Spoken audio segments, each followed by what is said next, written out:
trabajo encontrarlo, que es de Ayala Espino, Finanzas Públicas de Ayala Espino. Es un libro de cabecera en que la portada es creo que es el Palacio Nacional. Y bueno, esos son tres que vamos a utilizar. Les mandé los dos capítulos básicos para este conversatorio que vamos a repasar algunas variables, justamente, pero antes, justo quisiera que nosotros analizáramos, digamos, las reglas del juego. Si bien tenemos nosotros un conjunto de variables que tenemos que implementar para el análisis de la economía, para el análisis del sector público del Estado con la economía, necesitamos entender unas reglas básicas, ¿no? Esta sesión, bueno, esta sesión pretende justamente ver las reglas de operación, retomar las variables básicas y también en la segunda parte, como bien menciona el capítulo 2 de este libro de Finanza Pública para Todos, ver los artículos. Hay artículos de la Constitución que establecen cómo interviene el Estado, con qué artículos, bajo qué fundamentos, ¿no? Esto con la intención de darnos un panorama general de este vínculo del Estado con la economía, y este vínculo con el Estado con la economía se va a dar a partir de esas finanzas públicas y también de la política monetaria, ¿no?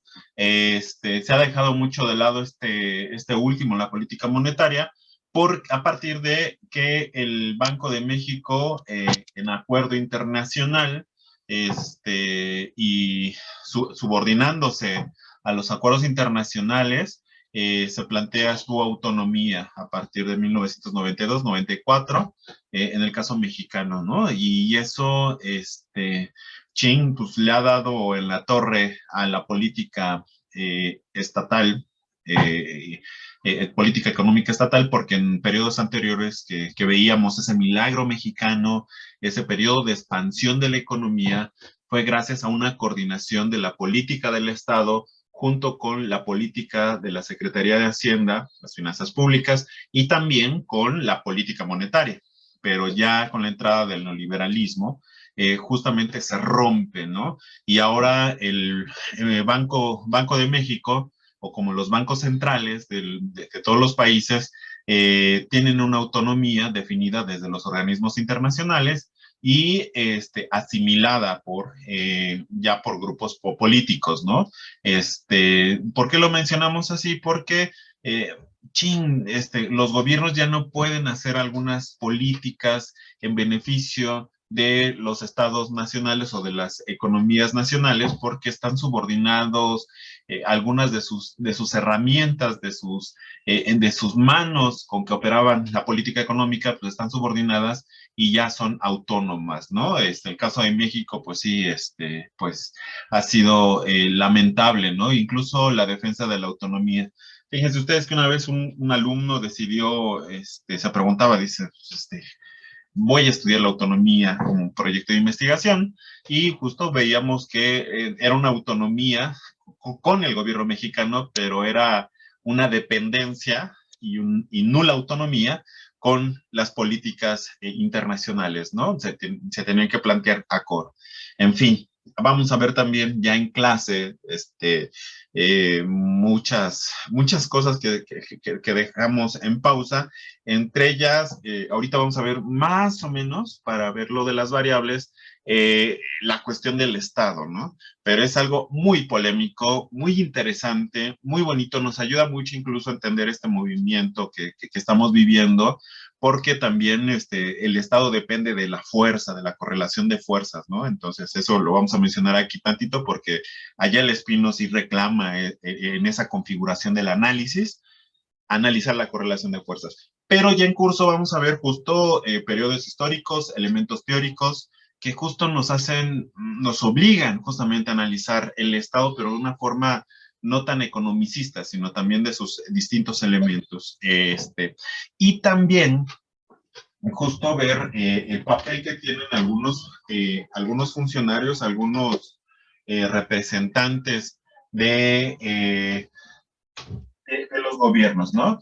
Con un textito de Atilio Borón, un sociólogo argentino, que justamente va viendo el papel, quién define algunos puestos estratégicos, entre ellos la Secretaría de Hacienda y el Banco Central, que a nivel internacional tienen mucho más peso que los propios presidentes de los países, ¿no?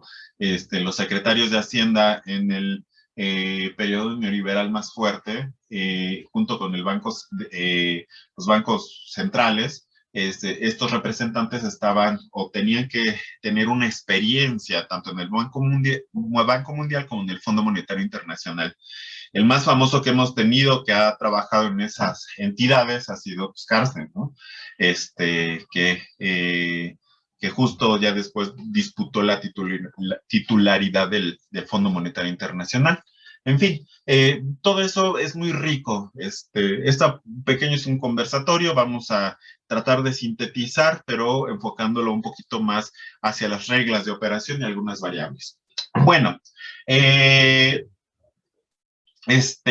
bueno, voy a tratar de subir ya las 2 sesiones anteriores más esta para este fin de semana, ¿no? Y ya meter un poquito más de lecturas que estamos utilizando en términos básicos. Nosotras, cuando analizamos el sector público, la participación del Estado en la economía, justamente nos es de gran relevancia porque justo nos dice qué tanto ha recaudado un Estado en términos de ingresos, ya sea fiscales, no fiscales, es decir, a través de impuestos o a través de entidades que generan ingresos, por ejemplo, en mi caso en México como Pemex, nos dice justamente cómo se gestionan esos ingresos. Y esto es de vital importancia porque justamente el Estado está presente en la vida pública, en la vida ordinaria que tenemos, ¿no? No podemos entender nuestra vida sin, cuando salimos de la casa, vamos a la escuela, la facultad o vamos al trabajo, vamos a cualquier parte al día, tenemos muchos elementos que nos hablan de la gestión del Estado. Los servicios de agua, los servicios de luz, principalmente, el servicio de transporte, todo ello implica justamente un vínculo estrecho con el Estado, los servicios de salud, etcétera, etcétera. Entonces, no podemos nosotros dejar de lado ese análisis, ¿no? El Estado, de forma indirecta, está presente.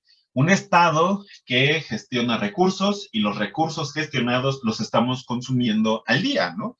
Los servicios de agua, insisto, los servicios de luz, recibimos nosotros pues, el servicio de transporte y justamente lo que ocurre con esos servicios nos hace replantear qué tan bien están siendo ocupados, ¿no?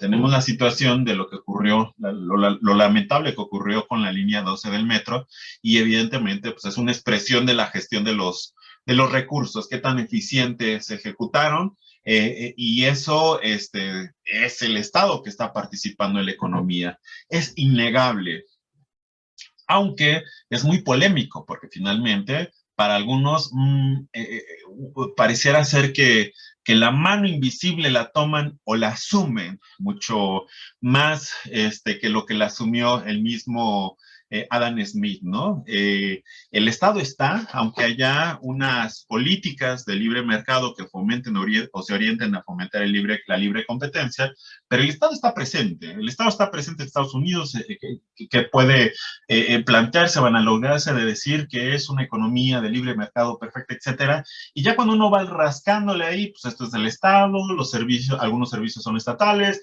alguna situación de los impuestos, de la gestión de los recursos, bla, bla, bla, bla. Aquí entonces estamos hablando que va a ser más complejo y más difícil también decir el Estado debe de estar fuera de la economía. Fue un precepto, un elemento, un alfil ideológico muy fuerte en la década de los 80s, de los 90s y de la primera década del 2000, porque se hace una reducción al absurdo en términos asimilarlo como lo que, insisto, esta idea de la mano invisible que planteaba como metáfora este mismo Adam Smith, pero la misma riqueza de las naciones de Adam Smith terminaba al final en darle un crédito al Estado, un reconocimiento al Estado.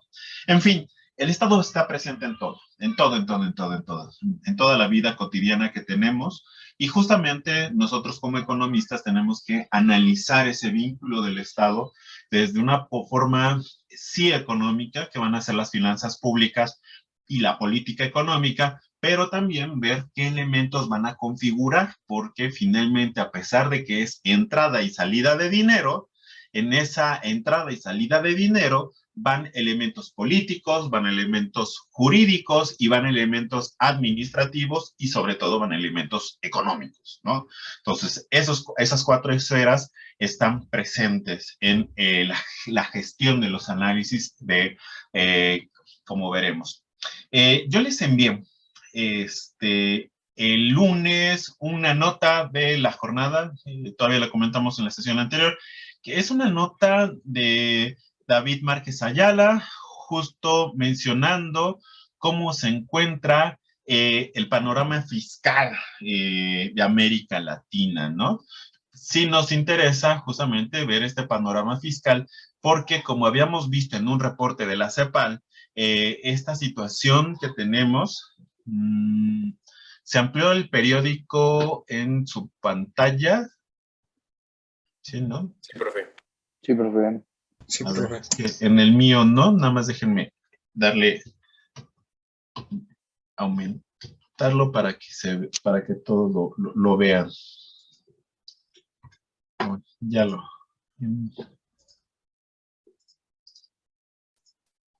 Ahí está. Justo tenemos que ver el panorama, cómo nos encontramos en términos de ingreso y gasto.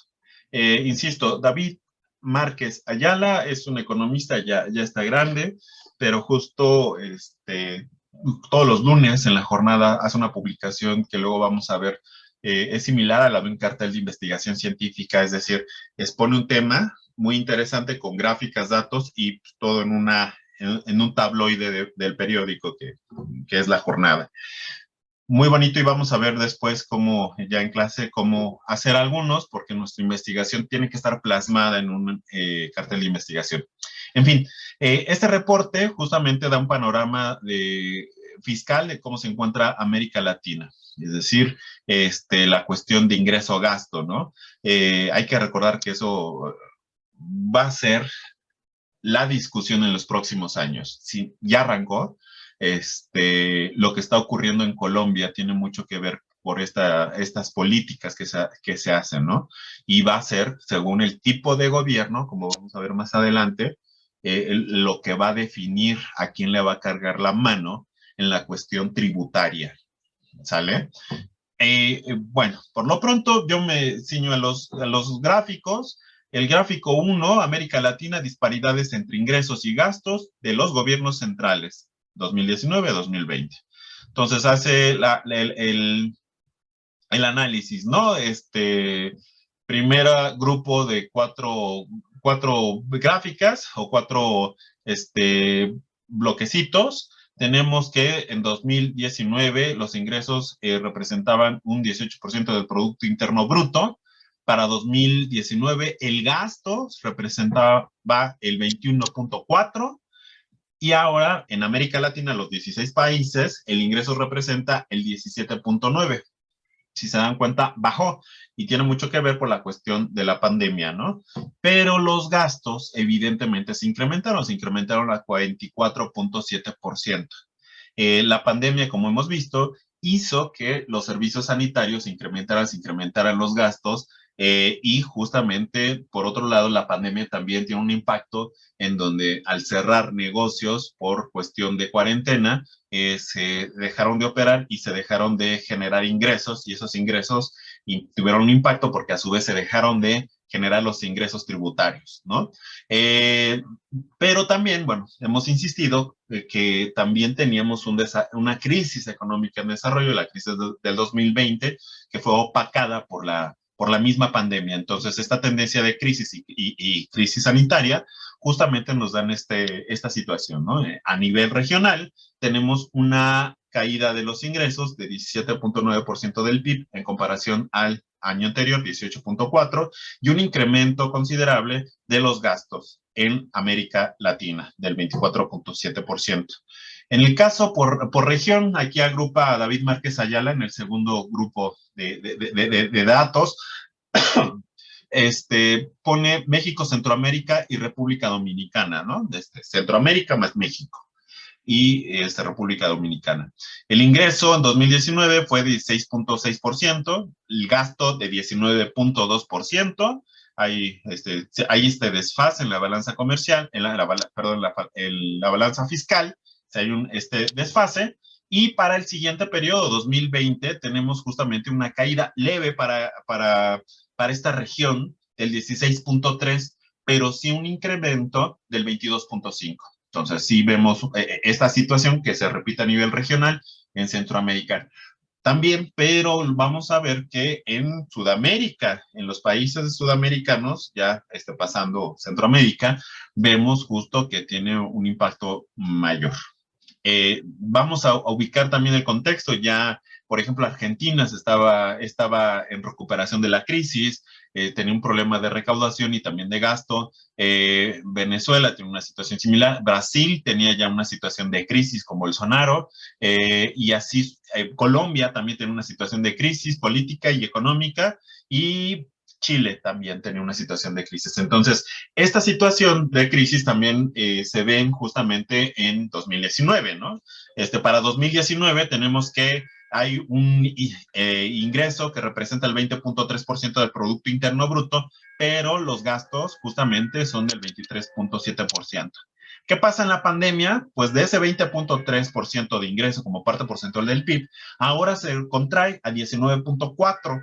Hay una contracción que vemos que es mucho mayor que los países de México más Centroamérica, y los ingresos igual fueron mucho mayores, ¿no? Estamos hablando que el gasto fue de 26.9%. Evidentemente hay una situación de focos rojos, cómo se encuentra la situación de ingreso-gasto, porque esta brecha que tenemos acá de 19, en el caso de América del Sur, de 19.4 a 26, pues una parte justamente va a ser lidiando, posponiendo pagos, pero otra parte más fuerte va a ser la deuda, ¿sí? Entonces, justo nosotros al hacer un análisis de las disparidades de ingresos, o a partir simplemente de ver los porcentajes del PIB, el porcentaje del ingreso, el ingreso estatal como parte del Producto Interno Bruto, y ver el gasto total como parte del Producto Interno Bruto, y hacer esa relación, a nosotros nos da una idea de las proporciones, ¿sí? Y también entender esta situación de riesgos, ¿no? Los países en donde la brecha se hace mucho más alta, como el caso de los países sudamericanos, pues evidentemente va a haber una situación que posiblemente los obligue a recurrir por la deuda. No sé si quieren comentar algo aquí.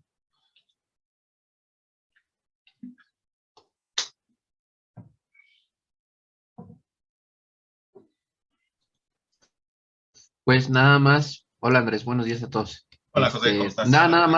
Nada más de lo del caso de Colombia, que justo la reforma es fiscal y pues es incremento de impuestos básicamente. De lo poquitito que he leído, pues se agrava más digamos, al pueblo más a pie, según lo que yo entendí. Y pues necesitan ahí, tienen un boquete fiscal de 25 billones de pesos colombianos. Entonces, pues sí, o sea, como que un poco la argumentación de Buque, no me acuerdo cómo se llama el presidente de Colombia, es justo eso, que pues durante la pandemia se incrementaron los gastos de gobierno. Pues el problema es que habría que ver en qué se lo gastaban antes de la pandemia, ¿no? En el caso de ese gobierno y bueno, de todos los gobiernos de América Latina, qué estaban subsidiando ahí, a qué empresas, qué tipo de contratos, ¿no? Para sus líneas 12 de el metro en esos países, ¿no? ¿Cuánto pagaron? En fin, nada más. Gracias, José. Sí, es algo que a ver si despuesito nos vale la pena, porque allá el Espino, y fíjense que él es economista, ¿no? Y sí, fue de los pocos, estando en el gobierno, pero tenía una visión bien, pues de muy chingona a comparación a toda esta generación, mm, de los 90 para acá, algunos de los 80 para acá, que están en la función pública, porque allá el Espino estuvo en la academia y también en la función pública. Pero en fin, justo él decía, pues tenemos que ver el panorama político, porque pues no le estamos aplicando impuestos a entes que generan dinero en abstracto, ¿no? Estamos aplicando dinero a clases, a sectores sociales y pues evidentemente tienen una reacción. Muchas gracias, José. Y justo acá lo que les mencionábamos, en la gráfica 1 veíamos cómo se desenvolvía esta situación de ingreso y gasto como parte proporcional del Producto Interno Bruto, y ahora en la gráfica 2, justo esa brecha que existe entre ingreso y gasto pues tiene que ser subsanada, tiene que ser completada por la crisis, por la deuda, perdón. Entonces, esta es otra gráfica que plantea David Márquez Ayala con datos de la CEPAL, justamente deuda pública del gobierno central de algunos países. La media central en América Latina, la deuda central en América Latina hasta 2019 era del 45.6% del Producto Interno Bruto. Esa era su deuda bruta como parte del PIB promedio en la región. Y para el 2020 se incrementa al 56.3%, el promedio de la región, 56.3%. Se ha incrementado en la región en un 10.7%, que son los cuadritos sin color que tienen el número. Nos menciona estos justamente, nos encontrábamos en 2019 de tal forma, y el cuadrito que está nada más con el número, el cuadrito blanco con el número, nos dice cuánto se incrementó en el periodo del 2020, que es la pandemia, que implicó mucho gasto, mucho gasto. Y bueno, esta es la media, 56.3. Y sobre la media ubica justamente un conjunto de países, 5 países que son justamente los que están por encima de la media en América Latina, ¿no? Tenemos, por ejemplo, Argentina. Argentina justo ya tenía una crisis, insisto, en 2019 junto con Brasil y bueno, Colombia también. Y en este contexto de la crisis, su deuda representaba el 90.2%. Todo lo que hicieron, bueno, es algo que tenemos que reflexionar, todo lo que hicieron los Kirchner de reducir la deuda, lo echó para atrás Macri, el gobierno ortodoxo, liberal ortodoxo, y incrementó la deuda hasta un 90.2% del Producto Interno Bruto. ¿Qué pasa en la pandemia? Aquí ya le toca a Fernández, se me olvida su nombre, y si me corriges, José. Cristina. ¿Perdón? No, perdón, no El último, pensé que actual, Cristina. Fernández se apida, ¿no? Bueno, Ajá, no sí, me acuerdo. se incrementa 14.3%, ¿no? Nada más en el 2020. Los apoyos, los programas, las vacunas, que alguna primera parte que ya se tenía una palabra, si tuvieron que dejar dinero, etcétera, etcétera, para que al final en el 2020, pues bueno, ya está voladita la crisis, perdón, la deuda, que es del 104.5%, si es considerable. Gran parte fue Macri, quien bueno, una gran parte de ello fue Macri. Tenemos Brasil, ya en la crisis que había detonado 2018-2019, había dejado al país con un 74.3% de deuda respecto al Producto Interno Bruto, y se incrementó en la pandemia en un 15% para que al final en 2020 esté en 89.3%. Costa Rica también estaba desarrollando una crisis, pero bueno, en su balanza fiscal pues ya tenían mecanismos de ajuste desde hace ratito, y tiene una deuda total de 67.9%. Uruguay, que es una de las economías más equilibradas en términos de desigualdad, pues bueno, tuvo que también recurrir al ejercicio de deuda en el 2020 para poder solucionar la pandemia. Acumula actualmente el 61.5% de deuda como parte proporcional del PRI. Y Colombia, que justamente aquí hay que revisar, tiene el 48%, tenía el 48.6% en 2019 de deuda como parte del PIB, se incrementa en un 12.8% y en 2020 y se incrementa finalmente al 61.4%. Va a haber una discusión porque hay algunos países súper ortodoxos que llevan a cabo políticas ortodoxas según los acuerdos del Consenso de Washington, y finalmente entre ellos está sí, Alberto Fernández en Argentina. Finalmente adoptan a, a, ahora sí, a la cabalidad los acuerdos, ¿no? La deuda no debe de pasar tanto, etcétera, etcétera.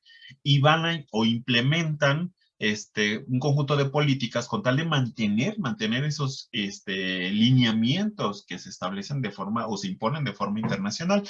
Es el caso de Colombia, que si se dan cuenta la deuda todavía pueden jugar con ellas, pero la idea de acatar tal cual las reformas que se implementaron del consenso de Washington, entre ellas no incrementar mucho la deuda y por lo tanto tiene que cobrar impuestos para poder pagar la deuda, hace justamente que en momentos de crisis pues no puedes aplicar esa receta. Pero bueno, en fin, son discusiones que vamos a ver que ya se veían desde el año pasado, desde junio del año pasado, en donde decían, pues bueno, vamos a necesitar una reforma tributaria, pero ¿cuál? ¿Y hacia quién? Se decía, porque también no es un sentir solamente de Colombia, es un sentir a nivel mundial, ¿no? Todo este porcentaje, este patrón más o menos está replicando en todo el mundo.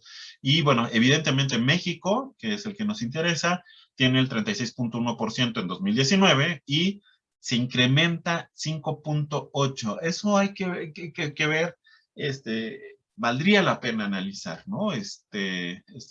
Gobierno de López Obrador, qué hizo, qué no hizo y demás. O sea, a simple vista, pues dices, bueno, este precepto de deuda, pues lo ha controlado, ¿no? E incluso la deuda que se ha incrementado ha sido más por en términos de intereses, no porque se pida, o sea, haya pedido préstamos. Y bueno, Chile 27.9% y justo incrementa 32, apenas es 4% lo que se incrementa. Entonces, ese es el gráfico 2.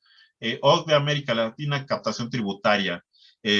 Captación tributaria como parte porcentual del PIB, es decir, todos los impuestos que se implementan, impuestos sobre la red, impuestos sobre el IVA, todos esos impuestos, importaciones, etcétera, etcétera, juntos, ¿cuánto equivalen como parte porcentual del Producto Interno Bruto? Este es algo muy importante, es uno de los indicadores más importantes porque nos va a dar una idea cuántos impuestos se le está cobrando a la población, ¿sí? Y ya después, de forma más desmesurada, una forma más minuciosa, analizar a qué sectores, ¿no? Evidentemente, un impuesto al valor agregado, el IVA, es un impuesto que impacta de forma general a todos los sectores, pero un impuesto sobre la renta, que pueda aplicar un mayor impuesto a los sectores de mayores ingresos, pues bueno, es un impuesto más distributivo. En fin, tenemos aquí el promedio del OCDE, promedio de OCDE, de hecho, el impuesto, la captación tributaria representa el 34% del Producto Interno Bruto, el promedio de los países de la OCDE. Se ha pedido muchísimo, bueno, si algunos alcanzaron a revisar el texto, que justo los países que están por debajo de ese porcentaje del 34% del Producto Interno Bruto, que lo jalen lo más posible, porque evidentemente no pueden hacer gran cosa, sus ingresos tributarios son importantes, entonces si tienes debajo del 34%, tu margen de ejercer gasto va a ser bajísimo. ¿Cómo se encuentra América Latina? Que es el que está acá, el promedio, en 21%. Entonces, sí es muy bajo la recaudación fiscal que se tiene en la América Latina como parte porcentual del PIB. Y bueno, si vemos, bueno, esa es la media, y vemos el resto de los países, por ejemplo, Brasil tiene 33, casi se acerca a la media de los países de la OCDE, Argentina 29%, no está mal, Uruguay 29%, no está mal, Bolivia 25%, Costa Rica, Chile 21%, México tiene un problemito de recaudación fiscal. La gran crítica que hay hasta este gobierno de López Obrador antes de la pandemia es que eh, él solito dice que va a generar recursos haciendo una gestión de los mismos recursos que se tenían o que tenían los gobiernos neoliberales que eran corruptos y bla, bla, bla, todo este rollo de barrer las escaleras de arriba hacia abajo. Pero sí, o sea, está bien y hemos visto, por ejemplo, simplemente recortar los salarios, simplemente ver los fideicomisos fantasmas, la redistribución de los programas sociales, sí ha generado una mayor redistribución, pero el problema es que sí se necesitaban ingresos y se necesitan ingresos todavía más a partir de la pandemia. Entonces, sí, es un punto flaco que tiene el gobierno de López Obrador, ¿no? Pero bueno, también la coyuntura política, diría Ayala Espino, ¿no? ¿Qué va a pasar si a este cuate se le ocurre implementar impuestos? Pues ya no solamente la derecha va a estar recalcitrando, ya ven, cuate está incrementando impuestos, sino también aquellos sectores más radicales, pinche gobierno está aplicando impuestos y la chingada. Entonces, diría ya el Espino, pues, ¿qué se tiene que hacer? Pues esperar a hacer consensos, ver cómo se discute y demás. Pero en fin, eso es una discusión que ya retomando en clase, pues vamos a profundizar. La gráfica 4 que está, justo América Latina y OCDE, captación y estructura tributaria. Es prácticamente lo que tenemos acá arriba, pero ahora desglosado. De total en América Latina, ¿sí? Este 20% como parte porcentual del PIB de los impuestos tributarios, el impuesto sobre la renta representa el 5.6%. Este impuesto sobre la renta es un impuesto sobre los ingresos que tienen las personas. Varía, ¿no? Tenemos de personas físicas ordinarias 1.8, rentas corporativas 3.6, no asignables 2.6. Perdón, rentas corporativas 3.2, no asignables 0.6. Estas son, digamos, el gran, eh, digamos, rubros en esta parte de impuestos sobre las rentas. Mucho se ha dicho que justamente debemos de el impuesto sobre la renta en personas físicas deben de incrementarse. Si ustedes comparan este mismo con los países de la OCDE, la mayoría recae este impuesto tributario sobre la renta sobre las personas físicas.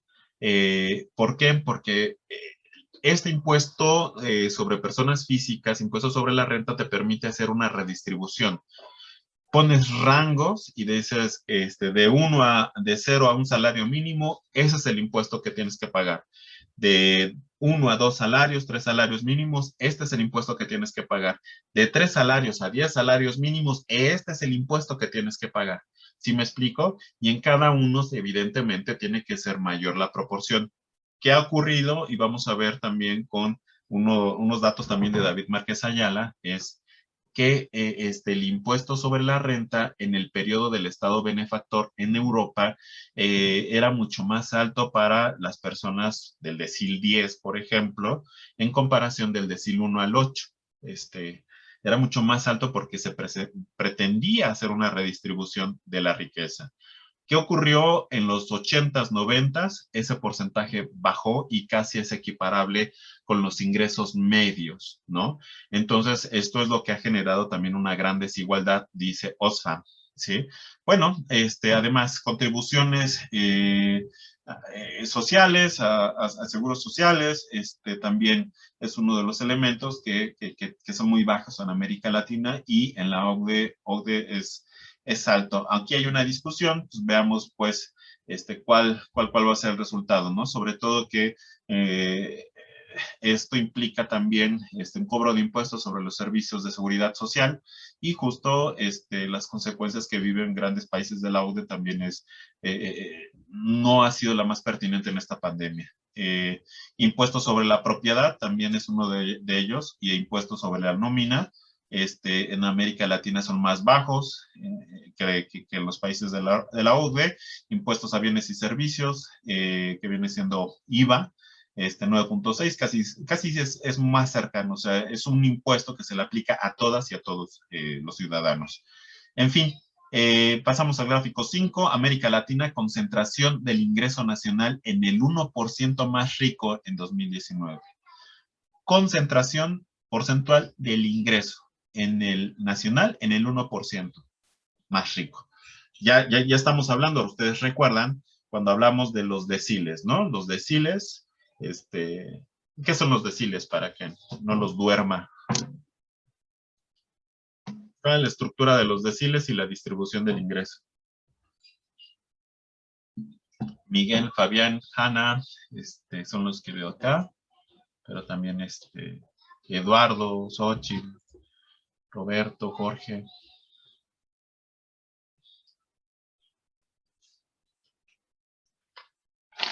¿Sí se acuerdan de la distribución del ingreso por deciles?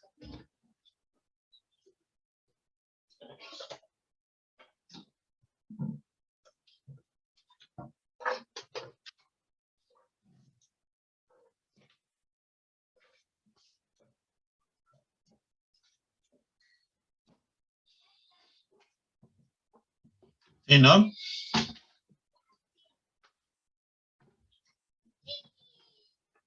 No, profe.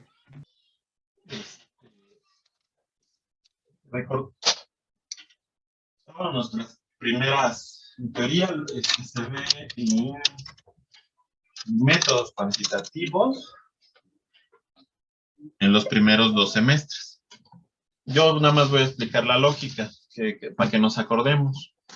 Si ustedes recuerdan, nosotros teníamos esta distribución.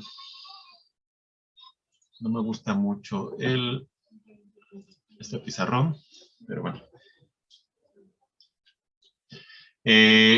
Justamente la distribución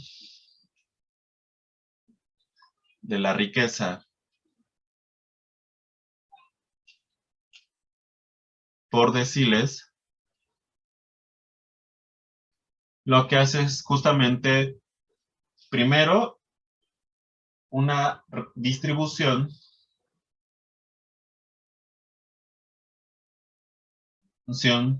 porcentual de la población.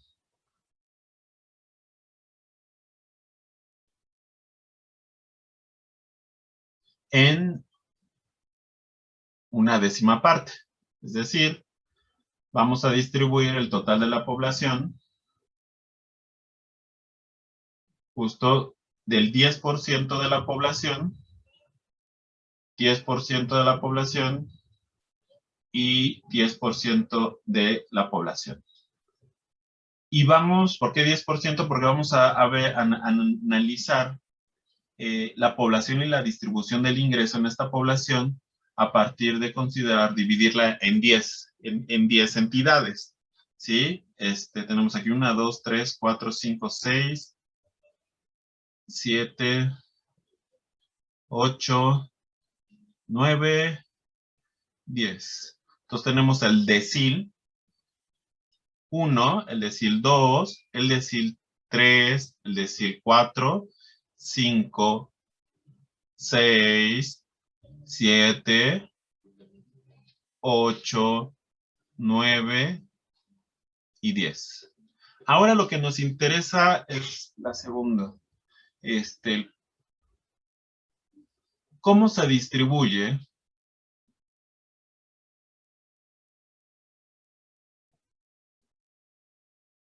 el ingreso en este porcentaje de población? Bueno, cómo se distribuye y además, cómo se organiza. Entonces tenemos que lo que vamos a estar colocando acá es justamente el porcentaje del ingreso pero al analizarlo en términos justo de qué le corresponde a cada 10% de la población. Y nosotros acomodamos cada 10% a partir de ubicar que el 10% del decil 1 es el sector que tiene menos ingresos. Ya a partir de, estamos hablando, bueno, cambia muchísimo esta situación. En la medida en que se va incrementando, deciles intermedios, pues bueno, tienen una situación mejor, y ya hablamos del decil 10 como el sector que tiene mucho mayores ingresos en la población. Pero ¿qué ha pasado? Lo que ha pasado es que todavía dentro de este último decil se fracciona en 10. 1, 2, 3, 4, 5, 6, 7, 8. 1, 2, 3, 4, 5, 7, 8, 9 y 10. Y ahora lo que ha ocurrido después de la crisis del 2008-2009 es que se percató que el decil 10 del decil 10, es decir, el 1% de la población, concentra todavía más, mayor riqueza que los decil 10, los del decil 10. ¿Sí me explico? Entonces, bueno, aquí ya cuando hablamos de esta distribución, pues en estas distribuciones son menores, en estas empiezan a incrementar, algunos posiblemente no tanto, y ya nos da una idea justamente de cuánto se incrementa estos deciles, ¿no? Pero insisto, ya cuando vemos este 1%, pues ya vemos que hay, el ingreso es mucho mayor.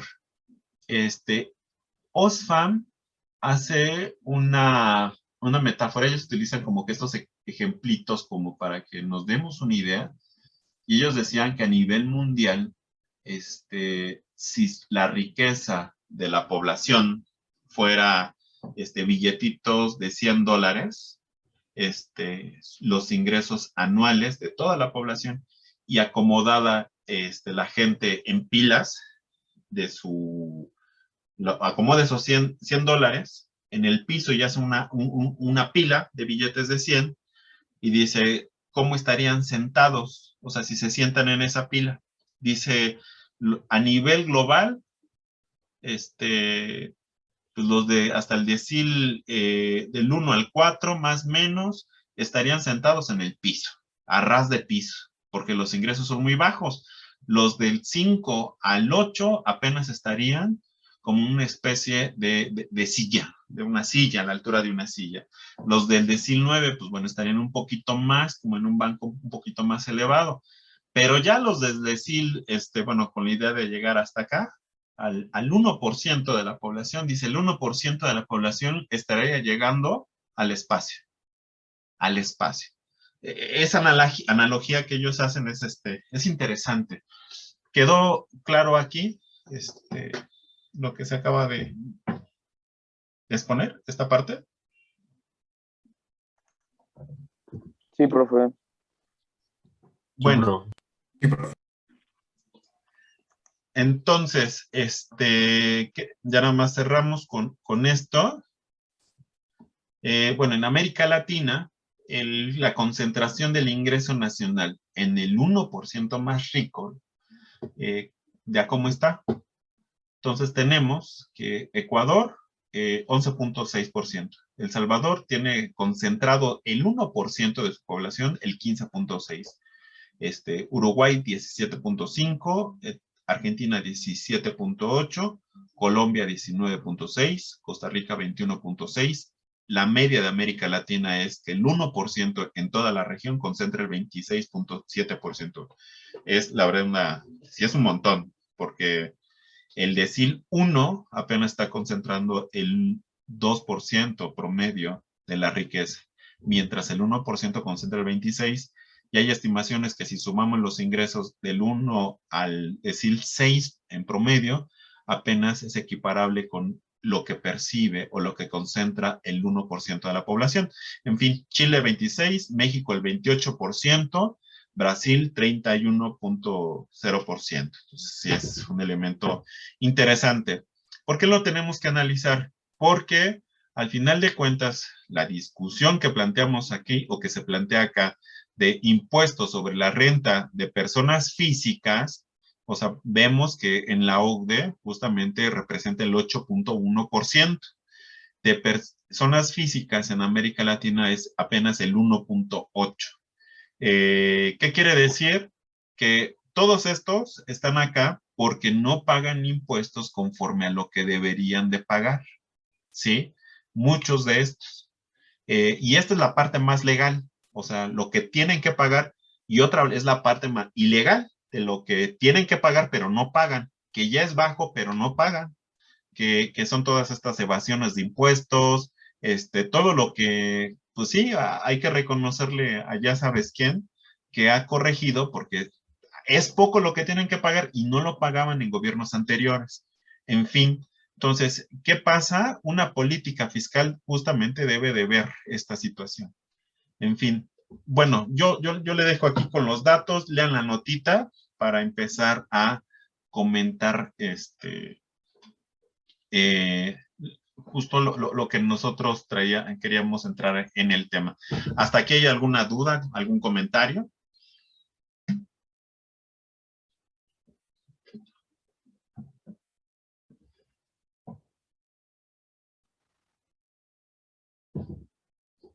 No, profe, todo bien. Pues bueno, toda esta introducción en el conversatorio lo hacemos para entrar a este elemento, ¿no? Así nos encontramos en América Latina, tenemos estos rezagos, tenemos estos problemas y se han agravado con la crisis y con la pandemia. Entonces tenemos que ver cómo se resuelve y para ello tenemos que ver de una forma general, pero tenemos que analizar cuáles son los elementos para el análisis del estadístico del Estado y el sector público, para también definir las reglas de operación y los límites que tenemos sobre esas reglas de operación. Entonces, esta es fue la introducción. Nosotros, ya entrando en materia, pues bueno, recordamos al buen Ayala Espino, que nos decía en este texto de finanzas públicas, que la economía del sector público puede ser estudiada desde 4 perspectivas, ¿no? Estas 4 perspectivas son las que nosotros vamos a analizar en esta sesión. Una es la institucionalidad y el marco normativo, que es importante entender las reglas de operación a partir de lo que dicen las leyes que se establecen en cada uno de los países. La estructura, 2, la estructura orgánica o el tipo de organización. ¿Cómo se encuentran organizados los gobiernos de los países, tu gobierno? ¿Por qué? Necesitamos entender que si queremos hacer una ley, una reforma económica, ¿cuál es el proceso que va a tener que pasar? ¿A cuántas cámaras? Los periodos de aprobación, etcétera, etcétera, o simplemente la ley de ingresos y la ley de egresos. ¿Cuánto tiene que pasar en términos de operación? ¿Quién decide? ¿Quiénes deciden? 3, el proceso político en la toma de decisiones públicas, que también implica justo la estructura, pero también la combinación de partidos en la toma de decisiones y también, por así llamarlo, de la fuerza que se tiene en cada uno de los sectores de los partidos o en el sector de la población general para que se tomen esas decisiones. Es decir, si Duque hubiera evaluado muy bien cómo se encuentra la población en el contexto de la pandemia, por supuesto que hubiera aplicado otro tipo de política hacendaria, pero también es cierto de que tiene una presión política de un sector y pertenece a una oligarquía y por lo tanto la política tributaria que se implementa es justamente afectando a la población. Entonces, pues bueno, el proceso político ellos pues lo asumen reprimiendo, ¿no? 4, evolución de sus principales indicadores económicos o tamaño del Estado. Va a ser muy importante porque se va a combinar estos elementos con las variables que vimos en la sesión anterior. Estar pendiente del Producto Interno Bruto, estar pendiente de las oscilaciones que tiene la economía y sus ciclos económicos, etcétera, ¿no? Tenemos, entonces, en la institucionalidad, tenemos que entender qué estructura, qué leyes van a configurar el marco jurídico, que es lo que vamos a ver en la otra sesión, que es justamente qué artículos de la Constitución nos permiten hacer algunas operaciones. ¿Qué artículos de la Constitución nos permiten generar recaudación fiscal? ¿Qué artículos de la Constitución nos permiten nosotros generar condiciones para poder establecer empresas que generen ingresos para el Estado? ¿Qué artículos nos permiten justamente poner reglas, poner reglas, límites, topes sobre la recaudación que pueda tener de los ingresos, ¿no? Por ejemplo, esto va a estar cambiando también, es un elemento cambiante. Cárdenas supo evaluar muy bien y cuando implementa la modificación del artículo 27, justamente lo hace en términos de generar sectores estratégicos y dice, estos recursos son estratégicos, junto con el artículo 27 y otros, y le permiten a ellos configurar justamente las entidades económicas que van a ser estratégicas, como va a ser Pemex, como va a ser el sector eléctrico, como va a ser el sector de la construcción, por la minería, porque justamente le va a dar al Estado solamente la ejecución. Ya, ¿qué tan crucial es ese artículo? Pues el artículo 27, cuando se reforma en el 92, justamente rompe ese vínculo y permite que la inversión extranjera pueda entrar. A partir del 92 y del 94 con el Tratado de Libre Comercio, pues podemos ver, por ejemplo, se es más notorio en la industria minera, como entra el sector privado de forma exponencial. Bueno, entonces, estructura más leyes van a configurar el marco jurídico. Dos, el marco jurídico se fijan los objetivos, funciones, atribuciones, hacia dónde vamos, en términos de qué queremos recaudar, ¿sí? Funciones, qué aspectos de las entidades,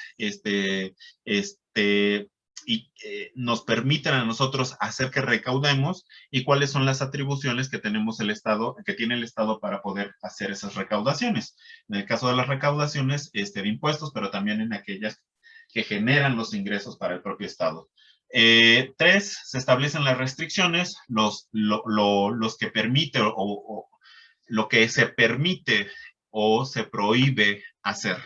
Que estas restricciones en ocasiones pues sí van a estar delimitadas por el contexto, por la oligarquía que está establecida, ¿no? Por ejemplo, la pelea que hay, por ejemplo, en Puebla por los mantos acuíferos, que nuestras restricciones a las empresas como Bonafont, dicen paga 2,000 pesos en un año por todo el agua que vas a estar ocupando y la población paga algo equiparable o más, pero el problema es que en el marco jurídico ya se pusieron esas restricciones que no son favorables. Entonces también es justamente evaluar cuáles son las restricciones para cambiarlas, redefinirlas y entenderlas.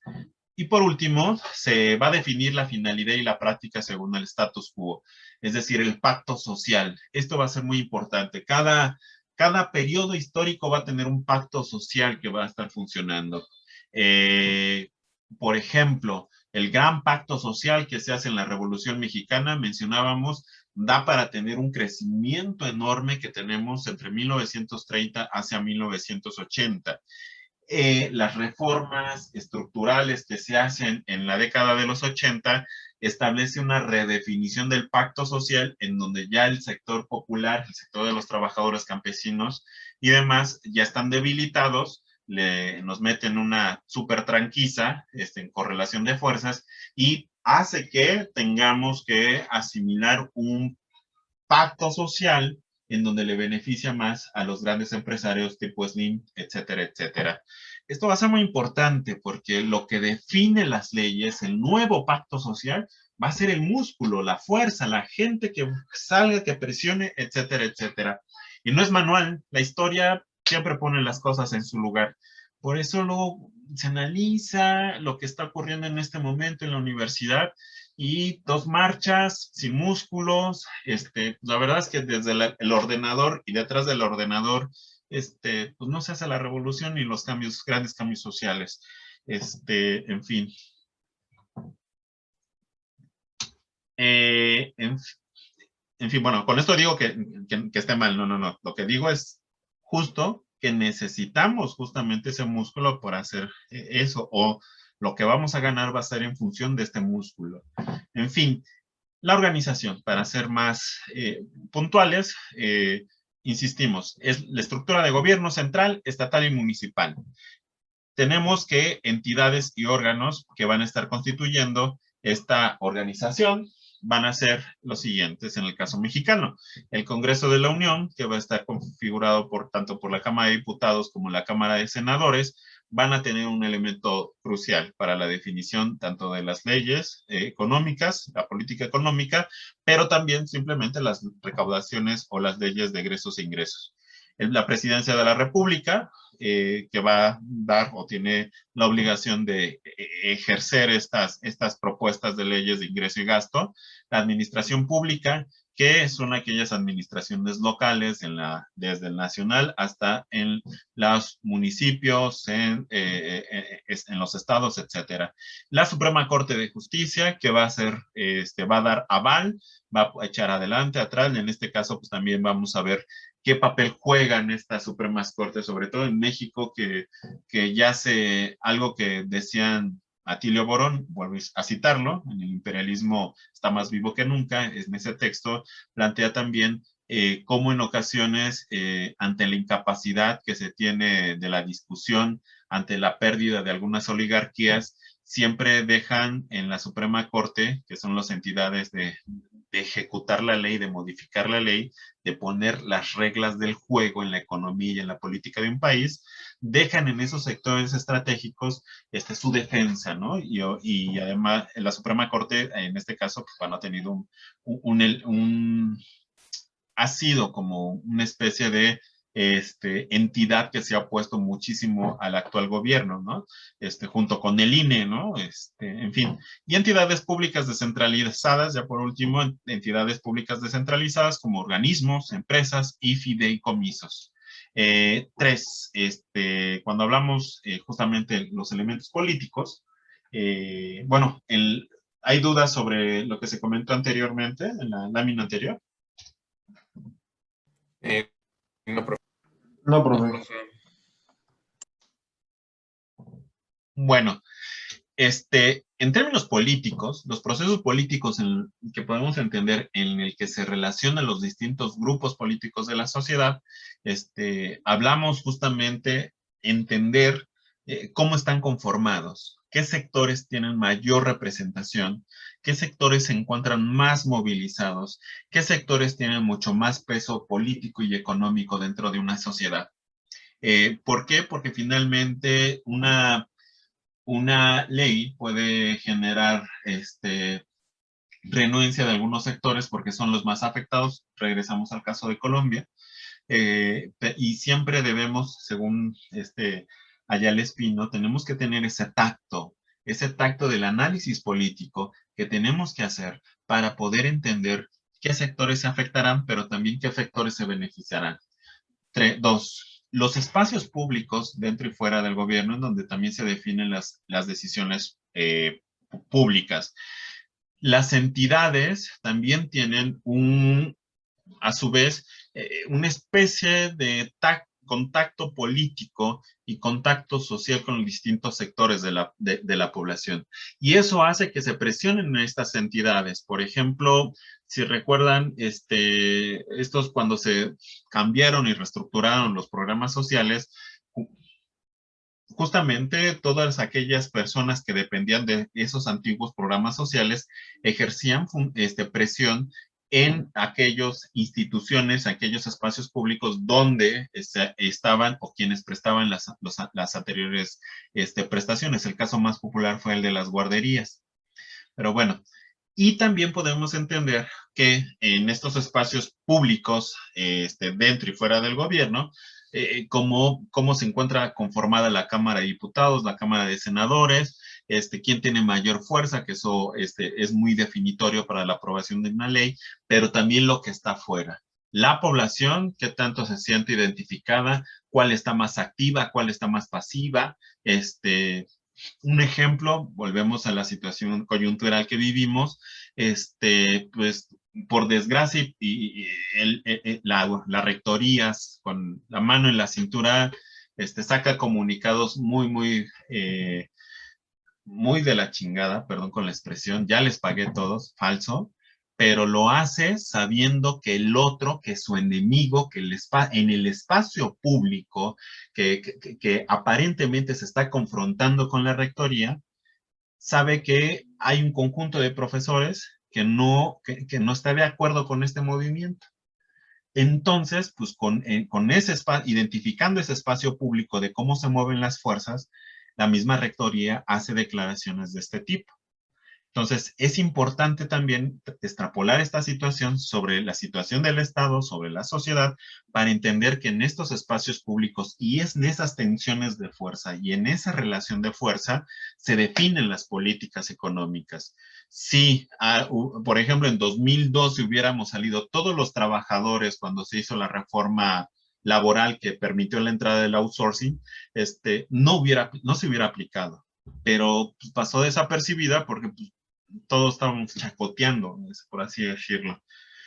¿Esto qué quiere decir? Que, bueno, debe haber una correlación de fuerzas. Este es un concepto clave y fundamental. Debe de haber un montón de fuerza, gente con afinidades movilizándose, ¿sí?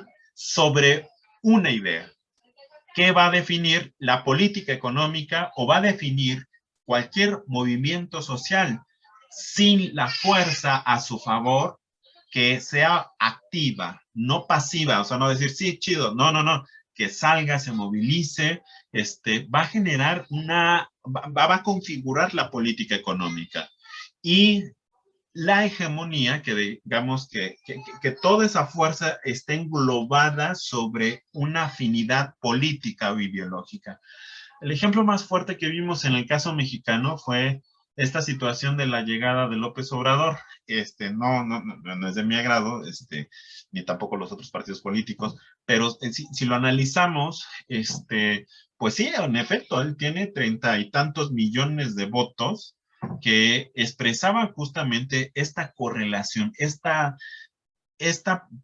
población activa, en términos numerarios, activa que llevó el voto a las urnas bajo la hegemonía de que tenía que haber un cambio en la política económica. A eso nos referimos, y a eso se refiere Ayala Espino.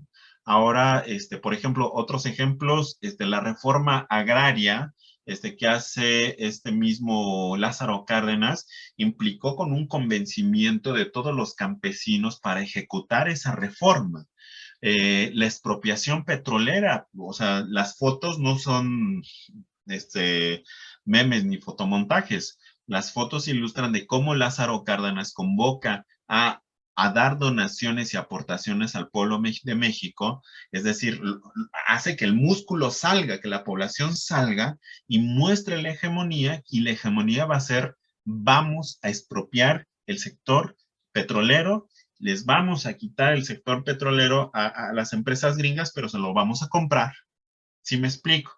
Entonces, estos tres elementos son fundamentales para entender la política económica, la política hacendaria, ¿sí me explico? Si no se toman en cuenta, podemos cometer errores, o los estados en el sector público pueden cometer errores garrafales, como lo que estamos viendo en Colombia. Ahondando a esta política económica, en términos más técnicos, pero bueno, sin dejar los elementos que mencionamos, van a ser este conjunto de acciones que aplica el Estado en la economía, considerando lo que mencionamos anteriormente. Desde la ciencia económica, la política económica va a estudiar las causas, formas, efectos de la intervención del Estado. Van a ser este conjunto de mecanismos, instrumentos y acciones que aplica el Estado con el objetivo de lograr desarrollo socioeconómico de un país. ¿Sí? La política la va a hacer el Estado y va a ser a partir de la evaluación de distintas entidades. ¿Cuáles son los objetivos de la política económica? Son múltiples, son varios, y estos justamente propicia esta discusión. Son varios, pero todos van encaminados a generar desarrollo socioeconómico de la población. Una política económica, ¿cómo la calificas? No la calificas porque a ti te guste, ¿no? Pues según la teoría dice esto y entonces está haciendo lo mismo que dice la teoría, pues entonces tiene palomita. No, no, no, no, no. Una política económica se evalúa si está bien o está mal, si consigue un desarrollo socioeconómico para la población. Ese es el objetivo principal de la política económica. Y para ello se basa en los siguientes, podemos resumir en estos elementos. Tiene que garantizar estabilidad monetaria. Debe de garantizar estabilidad en el sector externo. Debe de garantizar estabilidad de precios. Debe de garantizar distribución del ingreso. Debe de garantizar una elevación del nivel de vida de la población. Debe eliminar el desempleo y el subempleo. Debe de conservar y explotar de forma racional los recursos naturales. Debe de proteger el medio ambiente y también el desarrollo va a ser el desarrollo de la estructura productiva y del mercado interno, no el exterior. Entonces, cuando nosotros evaluamos de 1980 al 2018, vemos que muchas de estas cosas se consiguen a medias, pero sobre todo el desarrollo de la infraestructura productiva, y tuvimos un tachezote. Protección al medio ambiente, tachezote. Conservación y explotación racional, tachezote. Eliminación del desempleo y subempleo, tachezote. Elevación del nivel de vida de la población, otro tache. Distribución del ingreso, lo acabamos de ver, tachezote. Tuvimos palomita en estabilidad de precios, palomita en el sector externo y palomita en la estabilidad monetaria. Pero estos tres elementos que mencionamos no garantizan el desarrollo socioeconómico de la población. Si me explico, no sé si quieran comentar algo acá.